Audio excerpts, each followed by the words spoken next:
Assalamualaikum warahmatullahi wabarakatuh. Innal hamdalillah nahmaduhu wa nasta'inuhu wa nastaghfiruh wa na'udzu billahi min shururi anfusina wa min sayyiati a'malina. May yahdihillahu fala mudilla lahu wa may yudlil fala hadiya lahu. Amma ba'd. Allahumma shalli wa sallim wa barik ala nabiyyina Muhammad wa ala alihi wa ashabihi wa li baitihi wa dhurriyyatihi ajma'in. Bapak, saudara, saudari, ikhwan, akhwat fillah, as-saimun, as-saimat, al-qaimun, wal-qaimat. Alhamdulillah kita sudah sampai di akhir dari 10 hari pertama. Dalam hadis yang masyhur, kita sudah hafal barangkali, tapi jarang dibaca orang. Orang senangnya hadis yang dhaif. Hadis yang dhaif membagi 10 hari pertama, kedua, ketiga. Tapi hadis yang sahih riwayat Imam Al-Bukhari dan Muslim tidak membagi. Idza jaa Ramadan futtihat abwabul rahmah. Jika datang bulan Ramadan, maka dibukakanlah semua pintu rahmat.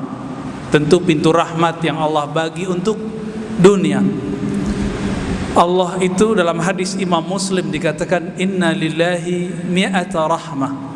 Allah mempunyai 100 rahmat.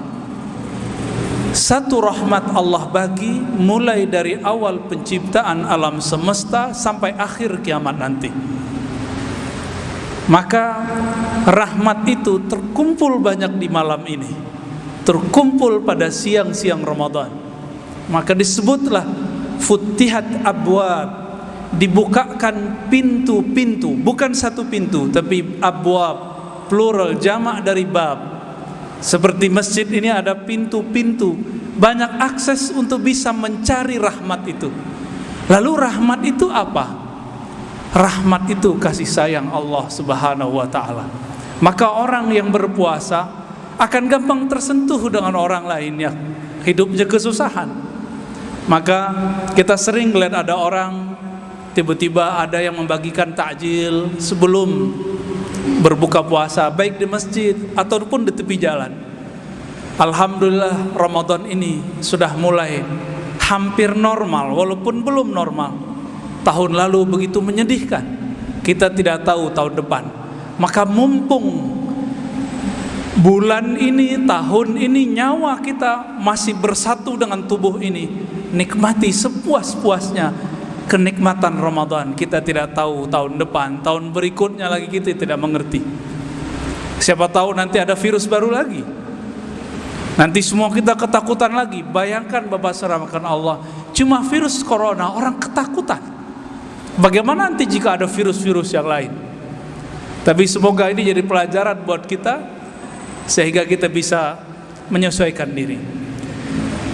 Apalagi kata Nabi tadi kalimatnya pintu rahmat, dan tidak dibagi mulai dari awal Ramadan sampai akhir Ramadan, itu adalah malam-malam rahmat. Makanya dalam hadis Imam Tirmizi Allah berfirman, ya baghiyal khair halumma, wahai orang-orang yang suka berbuat baik, ayolah kejarlah kebaikan itu. Satu nafas kita di bulan Ramadan ini ridha kepada Allah, itu ibadah. Satu lafaz tasbih kita saat ini itu lebih berharga daripada 1000 tasbih di luar bulan puasa. Bapak saudara makan Allah, ikhwan akhwat fillah. Di lafaz berikutnya Nabi SAW mengatakan, wa ghulliqat abwabun nar, lalu dikuncilah pintu-pintu neraka. Ternyata hadis ini dijelaskan juga oleh hadis Imam Tirmizi, hadis pertama dalam Kitabus Siyam Sunan Tirmizi. Apa maksudnya? Ternyata setiap malam Ramadan yu'taku, ya, akan dibebaskan penduduk neraka setiap malamnya. Ternyata nama kita ini Bapak saudara Allah sudah ada di surga, sudah ada di neraka. Ya, masing-masing kita, nama kita ada di surga. Fulan bin siapa? Fulan bin fulan. Di neraka juga ada. Dan siapa yang malam ini dia qama imanan wahtisaban, dia melakukan qiyamul lail, siangnya qama imanan wahtisaban, maka namanya akan dihapus setiap malam. Semoga nama kita dihapus malam ini dari daftar ahli neraka. Tapi jangan senang dulu, tar besok setelah Ramadan bisa jadi muncul lagi namanya, karena kita kembali maksiat lagi. Lalu di ujung hadis ada dua versi. Yang pertama suffidatis syayatin, yang kedua sulsilatis syayatin. Dibelenggu, dirantailah syaitan. Ada anak muda bertanya kepada saya, kritis, tapi perlu untuk ukuran kita juga masih perlu kita pikirkan. Katanya syaitan dibelenggu, kok masih ada maksiat? Macam-macam lah penjelasan para ulama, para ustadz, para dai. Orang lupa, hadisnya ada. Apa kata Nabi? Inna syaitan yajri. Syaitan itu mengalir pada tubuh anak Adam, ya, majrad dam, pada pembuluh darahnya. Maka dalam potongan hadis selain Nabi mengatakan fadayyiqu, maka sempitkanlah, lemahkanlah majari, aliran-aliran darahmu yang merupakan tempat aksesnya syaitan. Ini yang sering saya ulang-ulang di beberapa kajian di luar, bahwa syaitan itu pernah meminta izin kepada Allah, ya Rabb, izinkan aku menembus kolbunya manusia. Apa kata Allah? Tidak. Tapi aku izinkan engkau untuk mengakses aliran-aliran yang menuju kepada jantung, yang kita sebut pembuluh darah. Maka di mata ini ada setan, Pak. Di telinga ada setan. Di lidah ini ada setan. Di perut ada setan. Di bawah perut apalagi setannya tambah banyak. Dengan cara melemahkannya. Apa cara melemahkannya? Darah ini kuat kalau kita nutrisinya lengkap. Sekarang kita kurangi nutrisinya. Apa yang terjadi? Tempat syaitan itu berakses, berakselerasi, berbuat, itu tempatnya lemah, maka dia tidak bisa apa-apa. Itulah maksudnya wasuffidati syayatin, syaitan dibelenggu. Jadi bukan berarti sekarang setan-setan dibelenggu Allah. Itu pemahaman anak-anak, orang beragama tidak begitu memahaminya. Ad-dinu liman kana lahu aqlun. Agama itu, kata para imam kita, bagi orang yang mempunyai akal sehat. Nah, hadis seperti ini jangan dipahami seperti anak-anak memahami setan dibelenggu. Tidak begitu.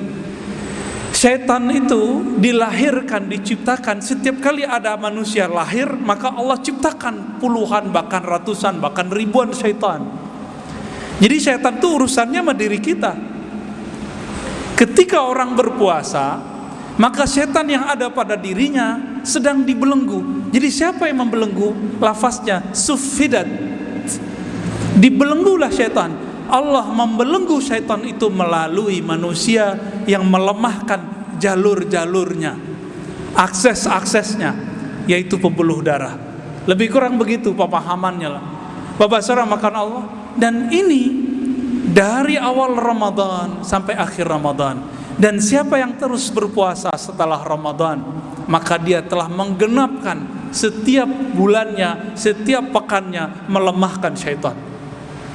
Tapi hati-hati, di sini ada yang disebut oleh Imamuna Abu Hamid Al-Ghazali, sahib Ihya Ulumuddin. Apa kata beliau? Ada yang disebut al-mughtarrina min arbabil ibadat, orang-orang yang tertipu dari kalangan yang suka beribadah. Apa tertipunya? Berpuasa karena ingin sakti. Berpuasa Daud, nanti setelah puasa nih mau puasa Daud, supaya tajam kolbunya, bisa baca isi hati orang. Tidak sedikit juga saya ketemu orang puasa supaya rezekinya lancar. Lo apa urusannya? Gak ada urusannya, puasa-puasa, rezeki. Rezeki itu kata Sayyidina Ali karramallahu wajhah, imman ta'ti ilaihi wa imman ya'ti ilaik. Rezeki itu ada yang engkau menjemputnya, ada yang dia yang menjemputmu. Jadi nggak ada urusannya dengan puasa, ya. Orang puasa kalau nggak menjemput rezekinya ya tidak dapat rezeki. Kecuali kita sudah sampai pada makom tajrid, makom yang manis, seperti Gula yang manis dicari oleh semut. Jika ada orang-orang yang sudah mempunyai kemampuan seperti ini, dia cukup diam-diam saja, maka nanti rezeki datang kepadanya. Ada orang seperti ini dengan cara dia bekerja di masa mudanya lalu tajrid di masa tuanya. Lain lagi dengan cerita ahli-ahli kolbu. Mereka ini melatih kolbunya setiap saat, sehingga ketika kolbunya sedikit berkehendak saja, Allah kemudian mewujudkannya. Inilah yang dikatakan dalam hadis Imam Tirmidzi, man syaghalani dzikri an mas'alati, siapa yang sibuk menyebut namaku sehingga tidak sempat meminta kepadaku, termasuk mencari rezeki barangkali, maka aku akan berikan kepadanya ma'utiyas sa'ilun, apa yang diberikan kepada orang yang meminta, kepada orang yang mencari-cari, kepada orang yang bersusah payah berangkat pagi pulang sore. Dan gitu kita sudah lihat di mana-mana. Orang-orang ahlullah seperti Sayyidatuna Maryam, terbersit di hatinya mau buah apa Allah datangkan. Apakah kita mengingkari ayat ini? Tentu tidak. Maka kadang-kadang logika manusia kita harus kita kembangkan lagi, bukan dibuang. Dikembangkan menjadi logika-logika yang lebih kuat, logika ilahiyah, aqlul ilahiyah, akal-akal ketuhanan. Jangan hanya akal-akal insaniyah yang cuma terbatas kepada persoalan materi. Bapak saramakan Allah, akhir dari kultum kita dapat kita simpulkan bahwa Ramadan ini adalah bulan memungut salah satu sifat Allah Ta'ala supaya masuk ke dalam diri kita, yaitu sifat rahmat. Dan yang kedua, di bulan ini Allah Tabaraka wa Ta'ala menutup neraka dengan cara menghapus nama kita dari daftarnya. Dan yang ketiga, syaitan dibelenggu dengan cara apa? Dengan cara kita melemahkan aksesnya. Jadi jangan salahkan syaitan. Kalau kita masih maksiat, berarti kita masih menyisakan senjatanya dan kekuatannya. Semoga Allah merahmati kita, semoga Allah membimbing kita ke dalam ridha-Nya. Amin ya rabbal alamin. Ja'alana Allah wa iyyakum minal muttaqin wal mukhlisin wal mukhlasin. Amin ya rabbal alamin. Wa sallallahu ala nabiyyina Muhammad. Assalamualaikum warahmatullahi wabarakatuh.